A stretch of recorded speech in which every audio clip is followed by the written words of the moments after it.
Welcome back. The Florida legislature began its 60-day session this week. More than 3,000 bills have been introduced, but only a handful will pass.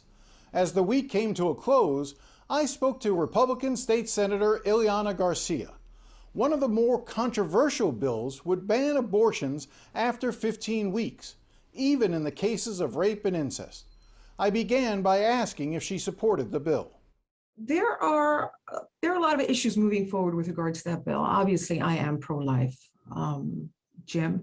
It's a very delicate situation. I've been visited by the Planned Parenthood.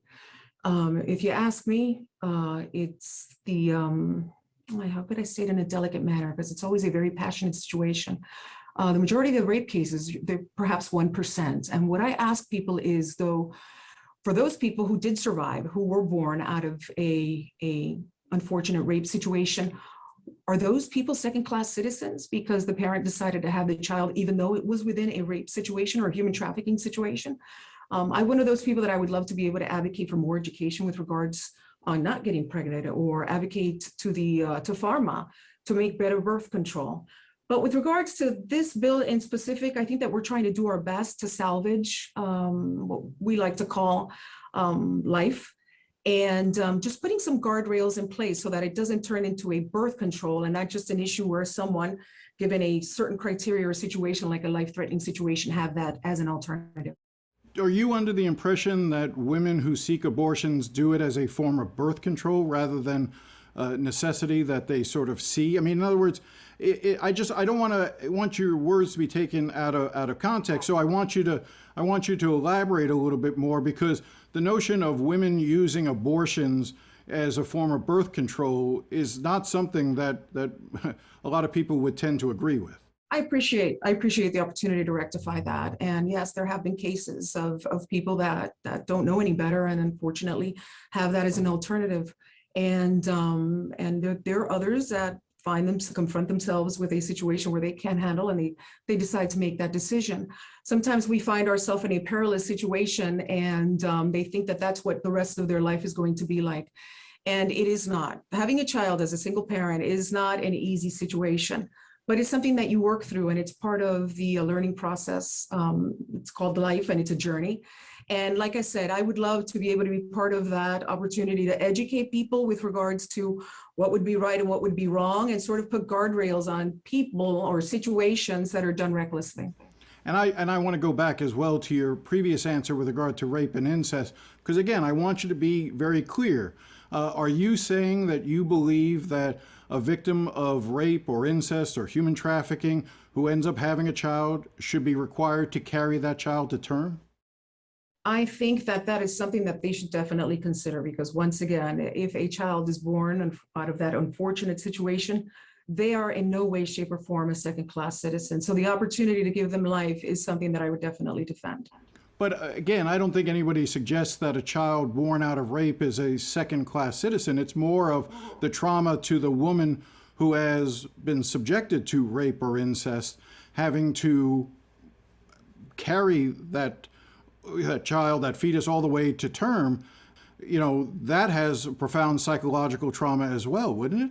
I think that is subject to the situation. I think that there have been situations as well. We see it constantly on television where children that are born into normal relationships and normal circumstances then become victims of dysfunctional relationships, and they weather through it.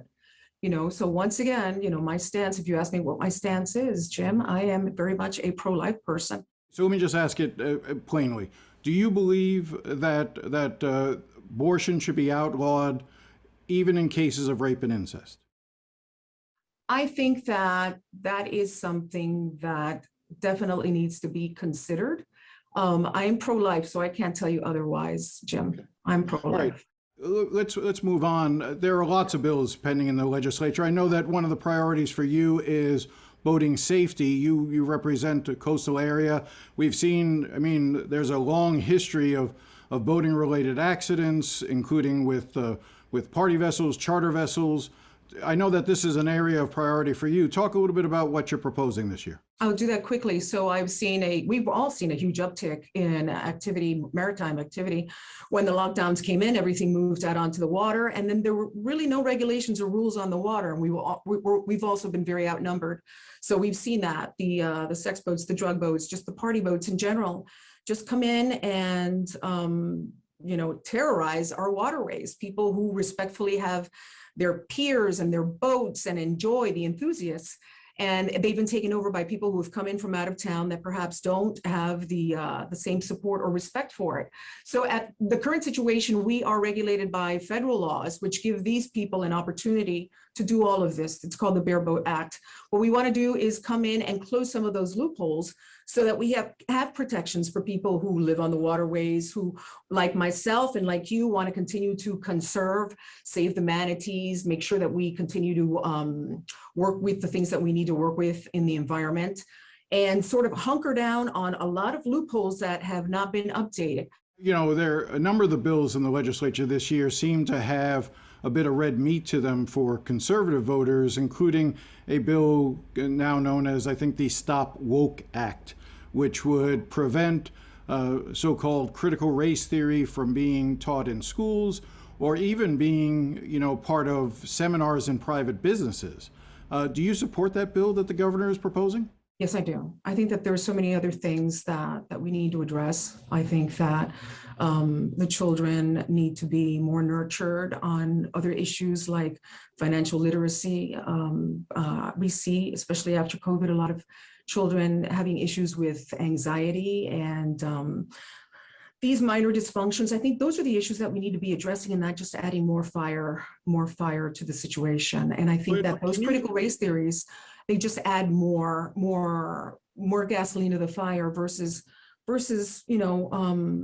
putting it out. They just bring things to the forefront that just aren't necessary. Let children be children. Can you define critical race theory for me? Because I don't think I've ever heard a good definition of it. Critical race theory is, I think that bringing to the plate, the fact that in the past, we have had situations where there have been discrimination. As a Hispanic, I've been discriminated on all fronts. Should we take it personally? I don't think that we should take it personally. I think that we should grow from it.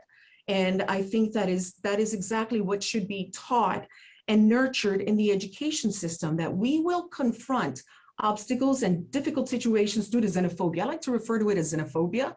I myself am a child of the system, a very oppressed system. So I think that just adding more gasoline to the fire and discussing the fact that at a given time in history, unfortunately, the African Americans were oppressed and were discriminated on, such as other diverse communities here in the United States. I just don't think we should hunker down on it day in and day out. It shouldn't be the hot topic in school. It should be financial literacy. It should be spirituality. It should be all of these other things that make you a functionable, content, and well-rounded person. Can you tell me one school district, one classroom that is currently in Florida or has taught critical race theory? Because I don't know anybody. I've talked to a lot of teachers. I don't know anyone who is teaching students that they need to hold on to and take it personal, the experience of slavery from their ancestors in the past, or the discrimination, which went right up into the 50s and 60s, and many people feel still exists today. Well, once again, who's teaching it? I guess what I'm saying is, who's teaching it? I have a 24-year-old son that's not going to school, but I do know of parents. I do know of conversations where teachers come in and feel that they need to have this conversation with students and suggest that this is something that they need to be aware of, that there is a division, and there isn't a division, Jim. You don't think that there's still a divide in this country? We're white, we're black, we're poor, we're rich. I don't, once again, I am not about feeding the fire. I am about having a conversation, balancing it out. And if there was something that was done wrong, we should study history so that we can get beyond it. You don't think that the African-American experience today is different than the experience by either yourself or someone like me? No, not at all. As a matter of fact, you think it's the same? Yes, we do. That's why we had Obama as a president. That's the best example in the world. Obama was president, not for 4 years, for 8. So, and if you want to sit here, when I grew up in a primarily African-American neighborhood, and I was discriminated on all fronts. But as an adult now, I understand that it was part of a new community coming into a community that wasn't used to Hispanics. You mean you were It was discriminated part of a against by... xenophobic process, but it's not something that I'm going to succumb to and feel that I need to be repatriated for it. No, it taught me, it helped me grow, and that's why I'm here today, to hopefully make a difference. I just want to be clear. When you say you went into a largely African-American neighborhood and you were discriminated against, are you saying you were discriminated against by African-Americans? Yes, I was. At that time, we were the minority. And as a child, I didn't know any better, but I remember going home, and my mother didn't make it a point of festering on that. Neither do we. I mean, I don't at all. I look at it as a learning experience, and I've moved on, and I think people should move on from it. You were one of the founders of Latinas for Trump. You then went and worked in the Trump administration as a spokesperson in the Department of Homeland Security before then running for the Senate seat you now occupy. Did Joe Biden win the 2020 presidential election? Joe Biden won the 2020 election. And so you do not believe President Trump's claims of widespread voter fraud and that the election was stolen from him? That election consisted of 50 states. He won in Florida. And once again, we have a system in place, and the system says that Joe Biden won. And would you like to see Donald Trump run in 2024? I think that if he aspires to it, he really wants to do it, why not? He brought, and it's funny, I know that this is a very passionate subject for many. And if only we can separate the man from the policy. I mean, we're watching what's happening under Biden, whether it's inflation, the lack of coherency with President Biden. I think there's a huge contrast, and you can hate Trump the man, but you definitely cannot deny all the wonderful work that was done under that administration. But once again, we are a republic with a practicing democracy. And I am here to make sure that we continue to work together. I am obviously a conservative, a Republican at heart. But when people come to my office, Jim, I don't ask them, are you a Democrat or Republican? Are you vaccinated or are you not vaccinated? I'm here to do the work. I work across the aisle. I am very blessed to work with a great group of Republicans and a very generous group of Democrats as well. Well, I'm going to ask the question, are you vaccinated and boosted?